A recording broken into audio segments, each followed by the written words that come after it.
And we are camped right up on the beach. There you go, there's our masterpiece. Good morning and welcome to another vlog. Today we are in a pretty cool spot, as you can see. We have some really nice glass off conditions and we are camped right up on the beach, all by ourselves, no one. The closest person is all the way over there. And the sun is just rising. Today we have a massive day planned. I think we have to do like 120 to 200-ish Ks of very rough driving to get out of this spot and go back inland to another rough road to then continue this journey so we can eventually get to a town. Because we've been out on this track for a week. We might be out here for another like 3 or 4 days. Some people refer to it as the roughest road in Australia. And then we will eventually get to civilization again. And that's a good couple days work. Time to make coffee and then we'll tell you the plan for today.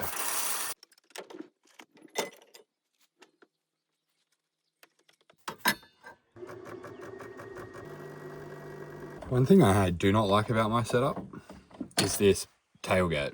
The tub liner that's on it has too many ridges and stuff. It is anything but flat.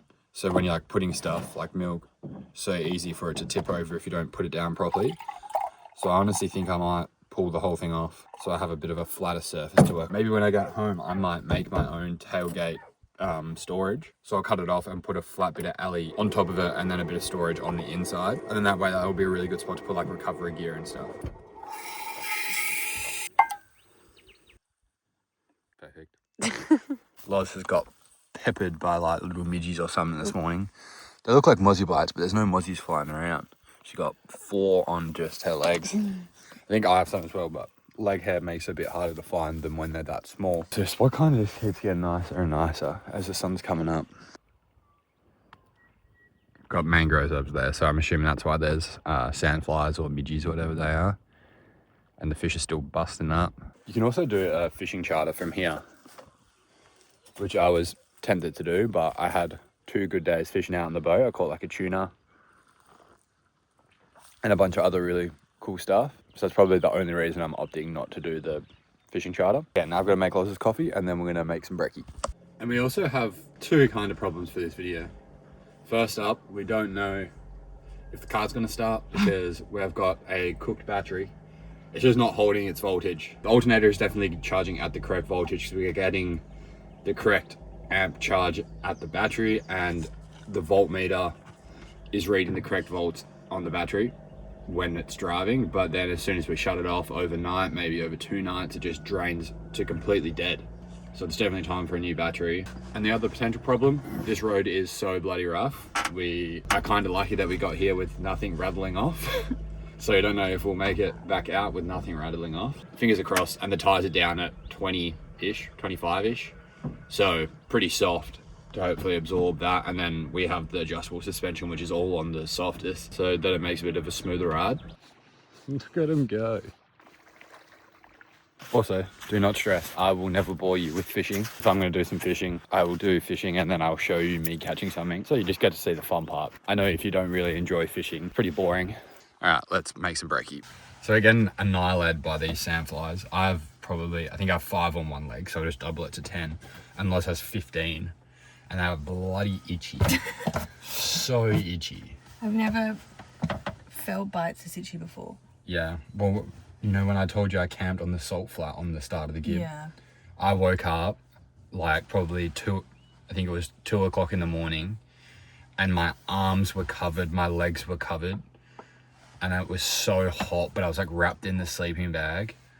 And then I ended up having to get out of bed, close the tent down at 2 in the morning and just drive just to get off this sand flat because it was like unbearable. It was cooked. I think I slept in the car for a little bit and then just ended up starting the gib. Now we're doing breakfast. We're gonna do bacon and egg toasted sandwiches or bacon and egg toasties. We're getting pretty good at cooking in here now. We have like a little system, but we're normally on opposite sides. We're gonna cook up nachos tonight. which is actually a pretty easy recipe and a good little camp cooking one. It's not traditional nachos, it's a bit different because we don't have an oven, but it still is delicious and tastes just as good as when you're at home. So that will be later in the video, hopefully, if we make it to where we're going tonight. Ow. Oh, speaking of giant bites, look at these two. Oh my god. We're already planning on getting out of here pretty quickly. That's just made our plan go even. Oh, another big one. They just happen every minute. It's just made us want to go a little bit quicker. Oh my god. Yeah, so now we're definitely going to pack up because, as we said before, big day of driving. And smell. Well, for us it smells delicious. You can't smell it, but imagine the smell of fresh bacon in the morning with that view. Don't buy this salt and pepper cracker. It is not good. We normally go for a little scramble because it makes the eggs go a bit further. I was meant to record doing all that, but I put my phone there and didn't hit the record button. Now I need to chop some cheese. I can't believe I didn't click record on that, but now we are going in the sandwich press. Sandwich press does look like a bit of a weird thing to bring, but I promise you, if you bring one and you have an inverter that can run it, you will not regret it. It is great. I don't know about the 12-volt ones though. I think this one's only really good because it heats up really quickly and cooks stuff very quickly. We even put little hash browns and stuff in there. I'm not looking forward to packing up. I mean, all we have to do is clean the kitchen really. Everything else is kind of ready to go. I almost forgot to film me eating. Pretty bloody good. But now for everyone's favorite part of camping, packing up. Well, we designed the setup to be very quick to pack up. And then a step that we always forget to do is pull down the bed, because once you're outside, I can get it through the window, but it's a bit tricky. And then Loz makes the bed and chucks the pillows kind of in this front quarter. And then if I've done some fishing, I will normally have the stainless steel front runner table out, and that just slides back in under here, which I can't really do right now because the shower tent's in the way. But there's a bunch of ash on there because I had the firewood up there, so I'm gonna need to try and flick all that out. First up goes the hottie and the front runner chairs, plus this little box, and then the ginger beers go there. Did you check the chairs for spiders again? No, I did not. Last night we had a spider up in there. We had to evacuate him. Immediately. He was pretty big and pretty fluffy. And our tent is nice and easy to pack up, even with our mattress topper, 4 pillows, sleeping bag. She closes up pretty nicely. The only thing that is a little bit tricky, because we normally leave the windows up, the little corners like to stick out.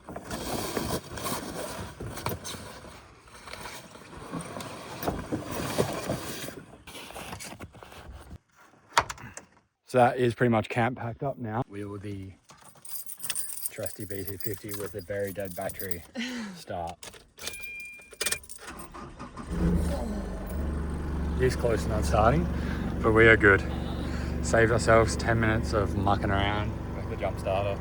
So the road that we are going to be driving on, for a lot of you this won't mean anything, but just explain it anyway. It's called Columbaroo Road, off the Gibb River Road. There's a section of it that is, like, people actually reference saying that it's the worst road they've ever driven on. And we did that section the other day, and it was pretty bad, but I honestly think this section we're about to drive through soon, not this bit right here, but coming up pretty soon, is equally as bad. And another thing we're going to show you is the town.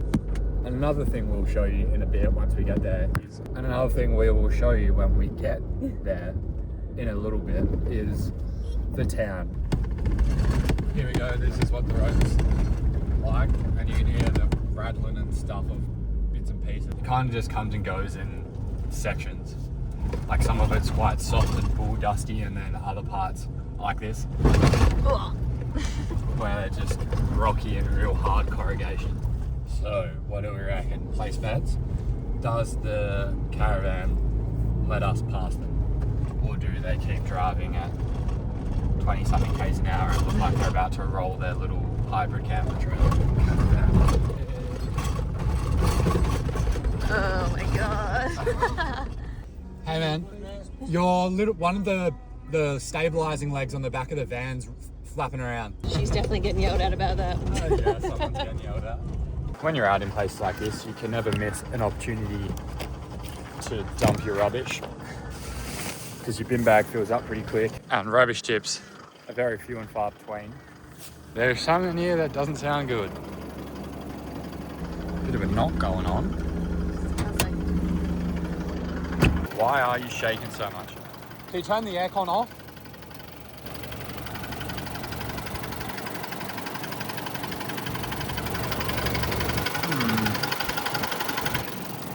So weird, now the knock has gone. I have no idea what that could be. I think I might need to get on the old Google and have a little look. All right, so here's the little town. Bear in mind we're 150 k's from the nearest road, and then from the nearest actual town, not just a station, we're like another 400 k's away or whatever. This is just in the middle of nowhere, and the only thing in town is one fuel bowser that's open for 2 hours, 2 times a week, and a little general store thing, and like a tiny little takeaway. People we were staying with were there the other day, and one family spent what, like $90 on just taking the kids out for some hot chips and some chicken nuggets. So I don't know how people have money out here. And yeah, it's just a weirdly kind of nice town out in the middle of nowhere. Following on from the weird noise we could hear, I tried to quickly Google it, and what I typed in was intermittent engine knocking while the car's idle. And it says it could be misfiring cylinders due to faulty spark plugs or fuel injectors, a vacuum leak, problems with the engine's air-fuel mixture, or more serious issues could be engine mount, worn internal parts like a connecting rod bearing, or even contaminated fuel. Contaminated fuel sounds like it could be a possibility, but it's been doing it for a little bit. It's only just started. Well, no, I did it like a week ago. We both looked at each other and what was that? No. Oh, that's fun. So I have no idea what to do about the car, but back onto the road. Now that you know the context of what the town's like, how more crazy is it that this is the road that you drive in on? Like this section here, you wouldn't even call it road. It is literally just a four-wheel drive track. And what's even more crazy is the amount of river crossings. We've already done 3, I think.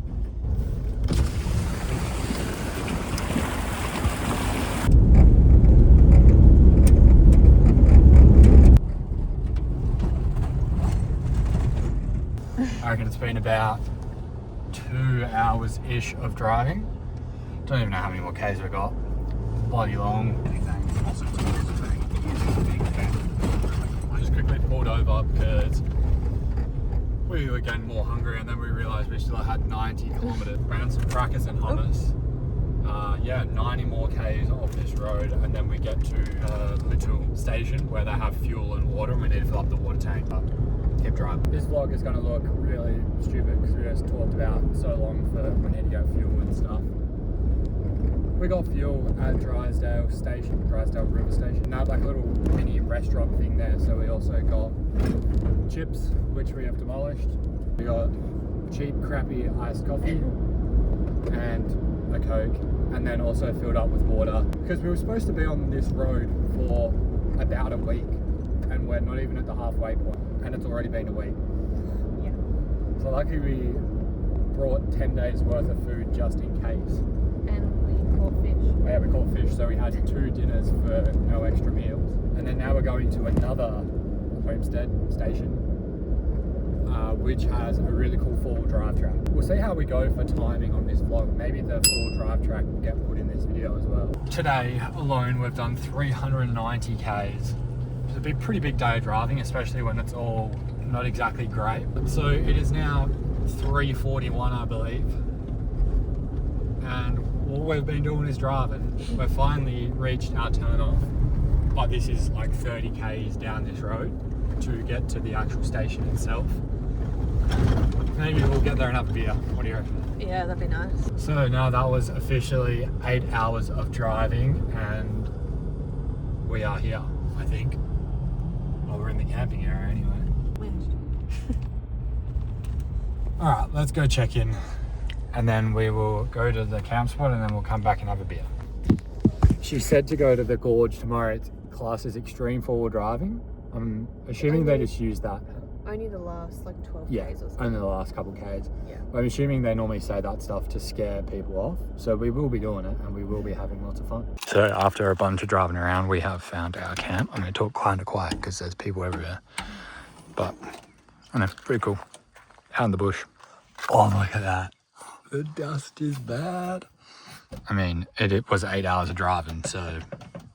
She wobbly. Nah, she fine. That's just this panel. It's not the whole thing that's wobbling. Just the pop-off panel.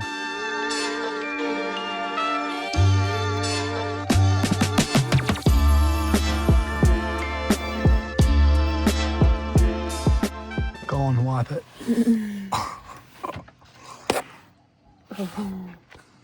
But see, compared to this bit, like that's not too bad. I can live with that. It's just that bit shocking. And where it is coming from, I'm pretty sure it's this. Ready? I'm pretty sure it's this just vibrating down over time. Look at these big dudes walking past. All right, we are back from the homestead bar. Yeah. Whatever you want to call it. I love this place. It's pretty good. We are thinking that we might also buy some beef burgers from here. The patties are like... Well, now we're going to cook a feed. I apologise for that last clip, having our heads chopped off, but now we're going to cook our nachos, and then we'll show you the bits that are actually important when they come up. We also started getting these instead of the little sachets, which means that you don't have to keep buying them, so if you accidentally forget, you know you have your taco seasoning on hand. And on our nachos, we also like to have some fruit and veg. Fruit. Oh yeah, cucumber is fruit. We like to have some greens. Yeah, some greens on there to make it a bit better. So Loz has that little Kmart thing, and we make a quick little salsa with just some red onion and cucumber, and we even have lettuce on there. Okay, so the next step is you want to get your taco Mexican sauce. Salsa is what it should be called, or nacho sauce, which has a slightly different flavor, and then spread a lot of it around. And then the most important ingredient, an absolute crap ton of cheese. More.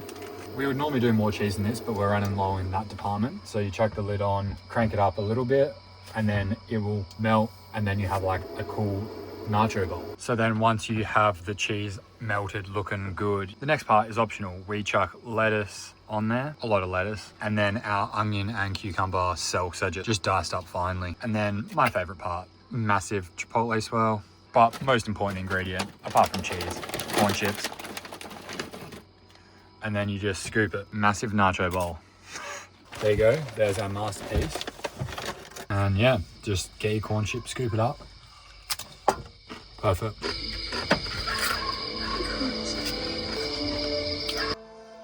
We've now just finished demolishing that dinner. It is a great one. You should definitely cook it when you're camping. But now I think we are going to put something on and go to bed. So we'll see you tomorrow bright and early. After we make a coffee. Oh, do we have enough coffee beans?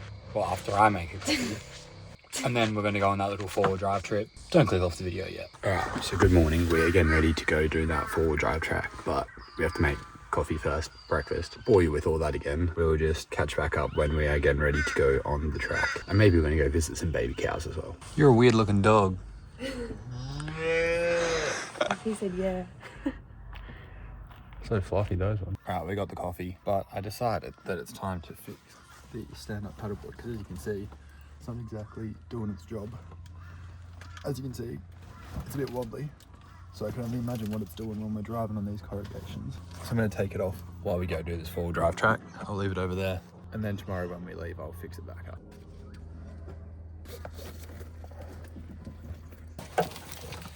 Oh no, the exhaust melted it.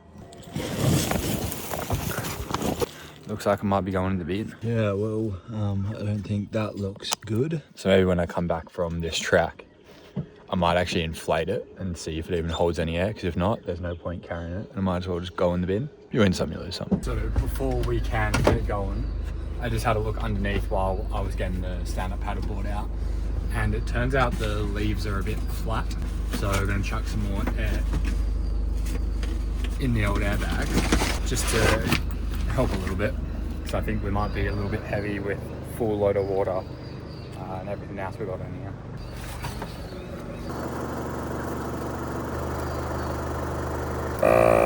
The old airbags take pretty much no air, so you don't want to overfill them. Got the correct adapter now.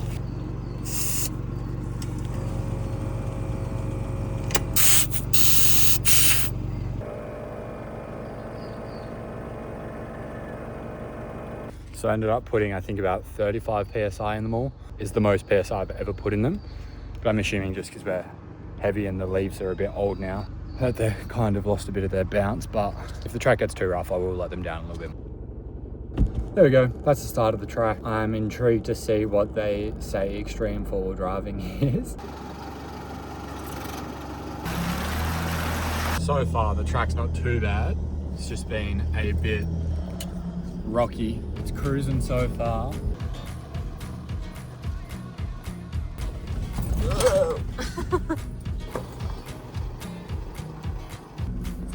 We just heard a cooked noise.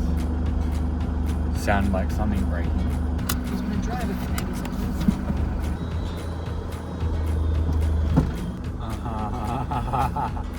One of the girls came next. That's good.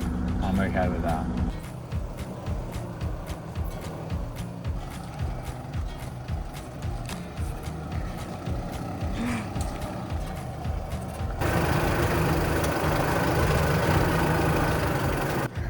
Now we're talking.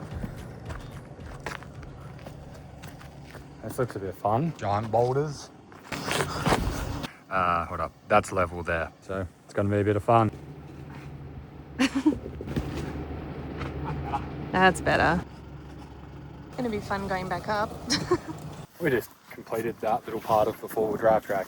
I didn't show you everything because there's some pretty cool rock steps and all different bits and pieces. So I thought I would save that for the way out because it's going to be a bit more exciting for you all watching me drive up it, not down it. But now it is just hiking time. Hopefully this is worth it.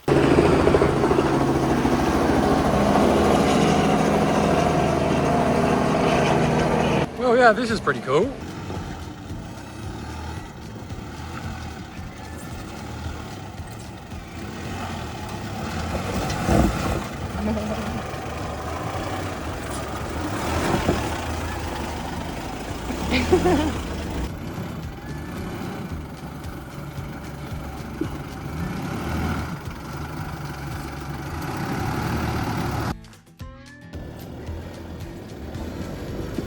Oh, come on.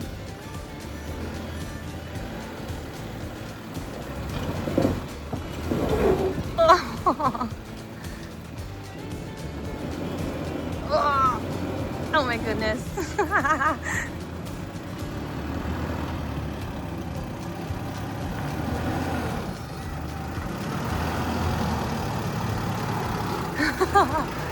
Actually, this is why you should get a real locker. Oh.